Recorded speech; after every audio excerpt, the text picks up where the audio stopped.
Girls, your face is your fortune, and you must make the most of it. Every girl's face tells a story, and it could be a good story of character, intelligence, and attractiveness. Learn to use makeup sparingly and wisely to bring out most appealingly the real you. Some girls think that good makeup starts at the makeup table with all of its paraphernalia, and they couldn't be more wrong. Good looks start with good health, a good balanced diet, plenty of rest and cleanliness.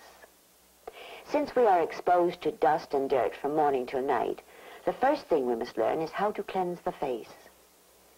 Dead and withered cells accumulate on the surface of the skin. Washing the skin removes these dead cells and the dirt and surface oil, leaving the pores clean to go on with their function of supplying lubricating oil. The excellent mild soaps of today make soap and water cleanliness simple.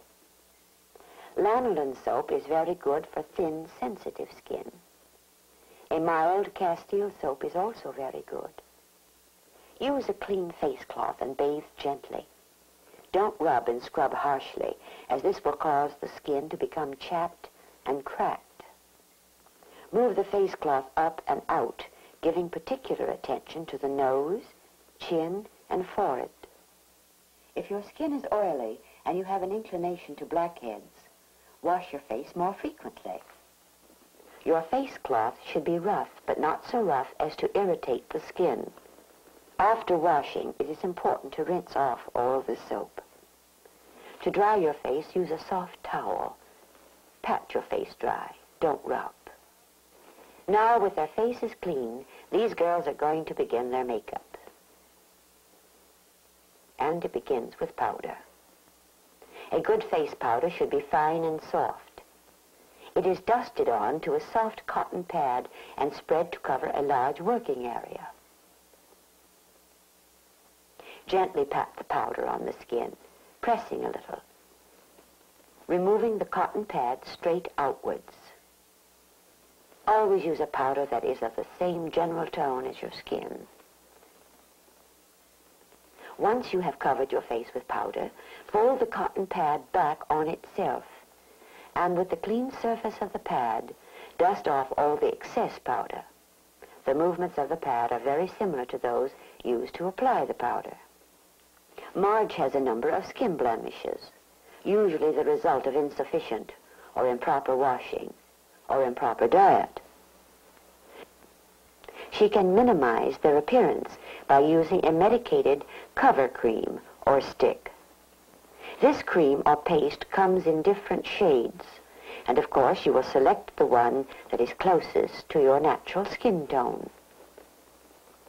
A little is applied from the tip of the finger, blended so that the spot is not obvious, and covered with powder. But remember, plenty of washing, proper food, and plenty of rest is the best medicine, even for prevention of blemishes. Now, what shall we do about lips? The general shape will depend on the shape of your face. If you have an oval face, your lips can follow their natural shape, although the lower lip can be curved upward gently at the corners. A round face needs a little accent. Strive to widen the mouth with more generous curves under the flare of the nostrils. Definitely do not use a rosebud or Cupid's bow. A square face needs to have the angles softened. Keep all the outlines softly curved and avoid angles at the corners or the bows. If you have a long face, curve the lip line delicately at the center and the sides. This will balance the length of your face and add softness. In view of what we have just said about the shape of your lips, they are first outlined to the right shape. The mastery of the use of a lip brush is of paramount importance in achieving an attractive lip line. After the outline has been drawn with the lip brush, the rest of the lip is filled in.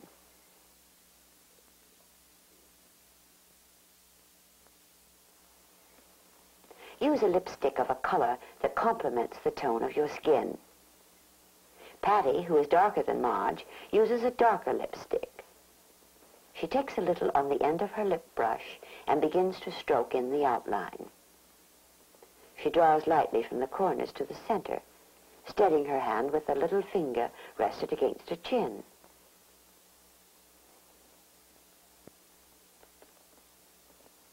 Patty has found that her lips are a little too full for her face, so her outline is not quite out to the edge of her natural lip line.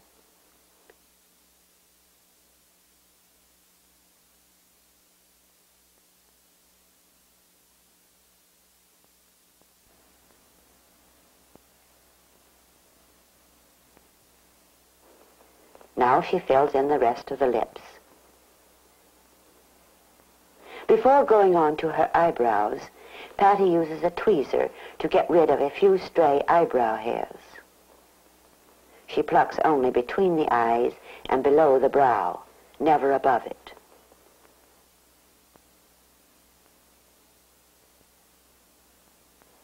The most beautiful eyebrows look the most natural, and she uses an eyebrow pencil merely to emphasize the natural brow. The shaping has been done by nature, and the little plucking she has done. Beginning from the inner corner of the eye, she sketches lightly outward and towards the tip of the ear, not the lobe. The eyebrow brush helps to train the eyebrow and blends the pencil to achieve a more natural look.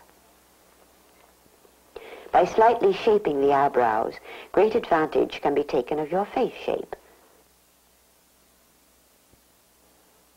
For an oval face, you need only a soft curve, with the outer tips neither high nor low. A round face is benefited by longer eyebrows, swinging up at a slight angle.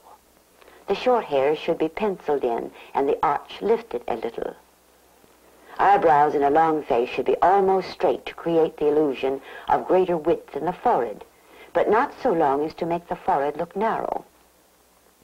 A square face needs just the opposite, long arched curves which counteract the straight and angular lines of the cheeks and jaw. Because she is blonde, Marge needs a little more emphasis on her eyebrows than Patty. But the manner in which she applies the pencil and later uses the brush is just the same.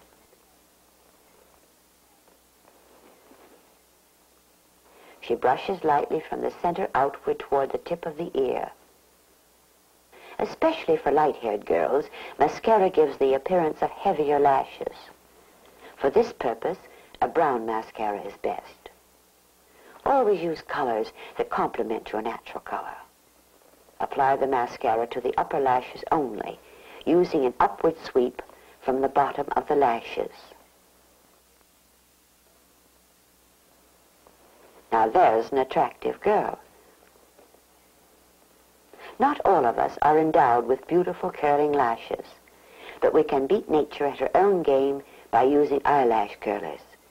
You can do this either before or after you apply mascara. Just slip the curler under the lash so that when you press, your eyelashes are curled slightly by the pressure.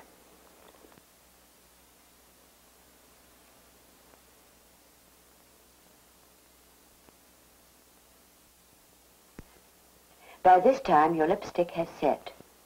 So with a piece of face tissue, folded twice to make a long strip, you can blot your lips. Do this 3 or 4 times, or until there is no longer any stain on the tissue.